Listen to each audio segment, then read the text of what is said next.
டெல்லியில உங்களுக்கு போனீங்கன்னா உங்களுக்கு வந்து அங்க சிபிஐ ஆபீஸ்ல போய் நீங்க உங்க விசாரணைக்கு போகும்போதே நீங்க மன ரீதியா உங்களை வந்து கொஞ்சம் அஃபெக்ட் பண்ற மாதிரியான விஷயங்கள்லாம் அங்க இருக்கும். நீங்க சும்மா சினிமால தான் நீங்க வந்து போலீஸ் ஆபீசரா நினைச்சிருப்பீங்க, என்கொயரி எல்லாம் பார்த்திருப்பீங்க, எல்லாம் பண்ணிருப்பீங்க. ஆனா உண்மையான என்கொயரி நீங்க இன்னைக்கு தான் சந்திக்கிறீங்க ஆக்சுவலா. சோ அங்க வந்து வசனங்களை மனப்பாடம் பண்ணி சொல்ற விஷயம் கிடையாது. அவங்க ஒரு கேள்வியை கேட்டாங்கன்னா அந்த பதில் சொல்லும் போது 4வது கேள்விக்கு சொல்ற பதிலும் முதல் கேள்விக்கு சொல்ற பதிலையும் கொஞ்சம் அதுக்கு ரிலேஷன் அதுக்கு ஒத்து போகணும் கரெக்டா.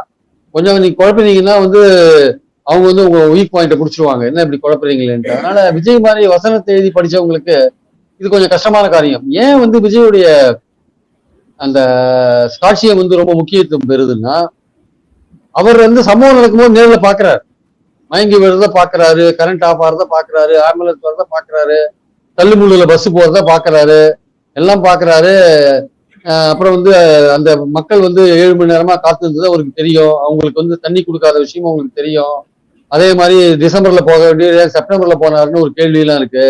இந்த மாதிரி பல கேள்விகளுக்கு வந்து அவர் பதில் சொல்ல வேண்டிய அவசியம் இருக்கு. செருப்பு வீசினது யாரு, எந்த நேரத்துல வீசினா, அப்புறம் சதின்னு ஒரு விஷயத்த சொல்றாரு. அந்த சதிக்கான ஆதாரம் என்ன, அதெல்லாம் இவர் கொடுக்கணும்.